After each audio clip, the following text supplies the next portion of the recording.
All right, hey everybody, we're back, and today we're going to talk about the Frontier again. We got some stuff we're going to do on this. We're going to dive into. I just did a full video review, which I'm going to play here in the background as we do this and cover some things on here. But what did Nissan? What? You know, they're not. Nissan is not dumb. Nissan is not making mistakes with this Frontier like that, okay? They have a plan. This thing is designed. They know who it's for and what it is and what it's not. And we get two trains of thought on here. Whenever I do a Nissan video, we got two corners of this.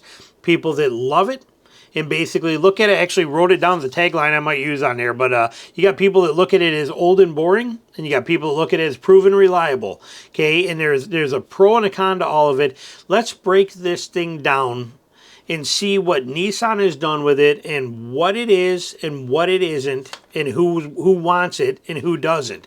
So I broke it down into a bunch of categories we're going to go through. I got a lot of stuff we're doing on Frontier. Matter of fact, here's a note I just pulled off my computer of topics I want to do on this Frontier over the next whatever, weeks, months, whatever I get around to them. But it's just sticking here. I got a lot of vehicles with things like that, but it's 2025. We have a new Frontier here, and we're going to dive into it more and more here and break it down a little bit for people that are looking to buy these things. So first of all, I'm going to let this just play in the background here so you can see it as I'm here talking for you.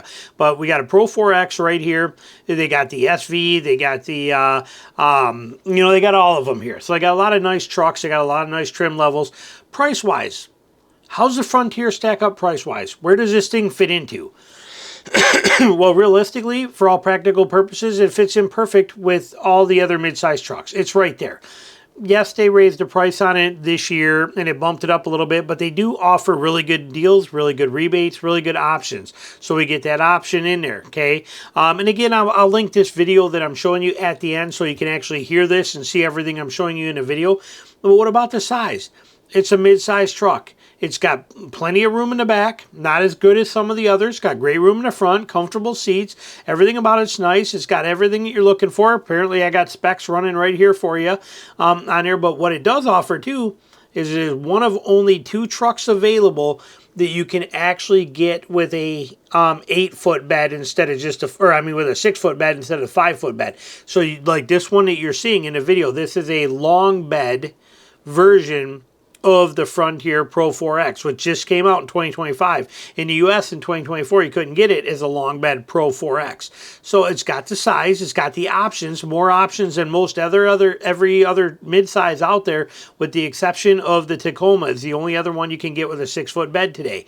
So it's a beautiful factor there.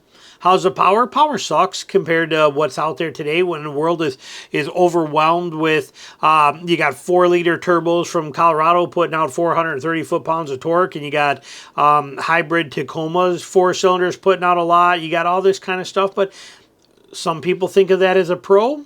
Some people think of it as a con. Okay, there's two different sides to the coin. We flip it both ways. What about the flash? The bells and the whistles on this thing and the flash and the style. It doesn't have the flash. It's a beautiful truck. But to a lot of people, they don't see the flash. They don't see the hard chiseled fenders and the wheel wells that stick out real far and the aggressive offsets in there. They don't see a lot of this kind of stuff in there. With the mean, vicious looking hoods and high hoods and big hood scoops. And it doesn't have that rugged chiseled look to it like a lot of people like today. On the flip side, a lot of people don't need it or want that look. They want the functionality of this thing. Okay, you can see over the hood better than almost any other midsize out there made today. It's amazing the way they do the design of this thing, and it is a very classy, timeless looking truck that does a fantastic job. I'm watching the video as we're doing this here. What about the fun factor? It's a midsize truck. It's the same as any other midsize truck when it comes to fun factor. Now minus the power, but power is irrelevant. When do you need more power? Okay, power is irrelevant. Gearing is everything, and this thing does everything you need it to. So fun factor is the same as all of them, unless you're in a Gladiator or something like that. You can take the roof off and all that, and you get that real upright vertical seating position. And comparing this to other midsize trucks, it's the same. So the fun factor is the same any way you cut it. What about the capabilities of the Frontier?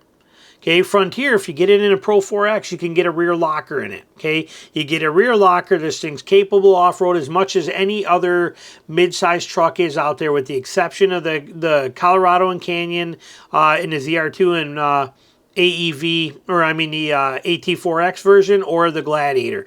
But when you compare this to a Ranger, you compare it to a Tacoma, you can compare this to a Trail Hunter or a Tacoma TRD Pro. Capabilities wise, Frontier's right there with it. No different. It's got the same thing. Okay, maybe the Toyota has got a little better traction control in the front than this does, but this still has it. It may not be quite as good, but this is right there with it. I don't think there's anything that a Tacoma's going to do or a Ranger's going to do that you can't do in a Frontier. So capabilities wise, it's got all that stuff going for it too. There's no shortage there. Okay, what about, as you're seeing here in the back, quality of the bed? It's missing low tie down points. That's kind of a bummer, especially in the front, but look at the amazing track system they give you. And Nissan, let me back that up actually, is one of the only ones that give you the option, which is what these are set here for. See these holes here? But you can actually run a track system rail down the floor, and it's already preset for it. Nissan, I believe, is the only one that is set for that. Those side rails that you're seeing up there in the corners here, you can actually run rail system like that down both sides of the bed. So it's kind of a nice feature that they do offer. The Frontier also offers on their Pro 4X here, you can see these steps on the side right here, these side steps. This is brilliant. This is pure genius. You have this long tube rail for protection here that's going to protect from any stone chips and things like that coming at your mud flaps, don't catch, things of that nature. But if you want to off-road it with just a couple Allen heads, you can take these side steps off so that you don't damage them. Brilliant system. Absolutely brilliant. So capabilities wise, it's got it when it comes to off-roading stuff. What about the tow and haul? You know what? Tow and haul is very similar to what everything else is. Okay, I think it tows like just, it's right at 7,000 pounds or just a smidge under 7,000 pounds. It's about average of what every other one is out there. So there's maybe a couple hundred pounds of towing and maybe depending on trim, 100 or two. It's all relative. It's all right there with all the other mid-sized trucks. Nissan knows this. They did this on purpose with this truck. Let's get into the inside of this thing here where you can see in here, okay? And you can go through this and take a look at it while we're talking here, but like I said, they do the truck very, very well. So why is it that it's starting to get this cult following right now? Why are people jumping all over this Nissan Frontier now? It is because it's Nissan built this truck when they made it in 2020, I think it was, or 2021 when this thing came out. It was updated and it was new and nothing else was, and it was fantastic for doing that. They did a great job with this thing. But what happened next is the rest of the automotive truck world, the midsize world, kind of passed it by. Okay, they went passing it, they just passed it by, but they passed it by based on what they thought buyers wanted today. Now the reality of that is that the majority of people that, you know, the Colorados came out, the Rangers out now, all this stuff, the Tacoma came out. This one may not have that flash and that pizzazz and that some of that stuff that these newer trucks do, but what it does is it has proven design, okay, or we'll call it outdated. Depends on the side of the coin you're on.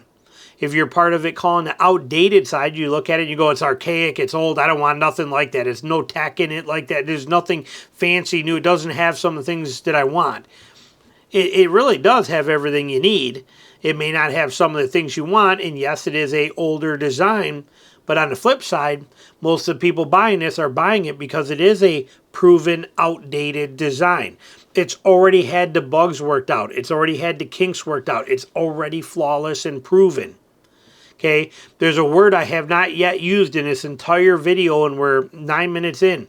That word is the most important word to a Frontier buyer today. Okay, anybody that's buying it, doesn't matter trim level, there's one word that matters more to them than anything else: reliability. Okay, first time I've used that word, but in this video, reliability.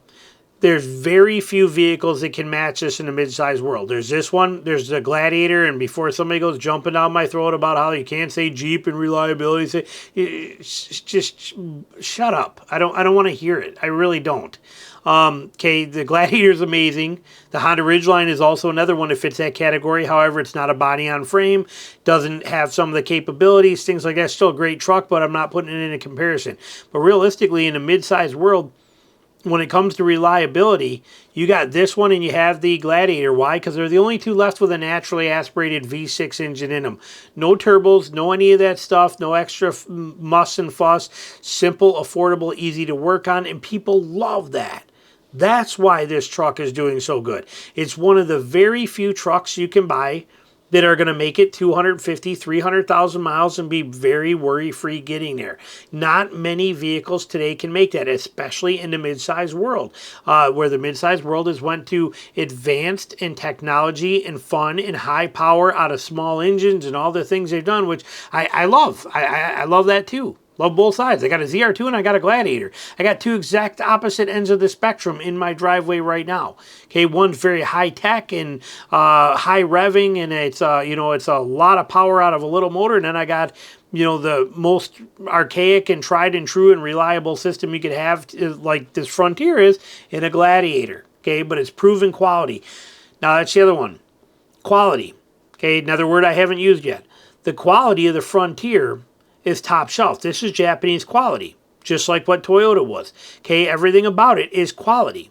Way more quality in a Frontier than you're finding in any of the new Toyota trucks. Okay, there's a level of quality in this stuff that Nissan does not, they don't shortcut anymore.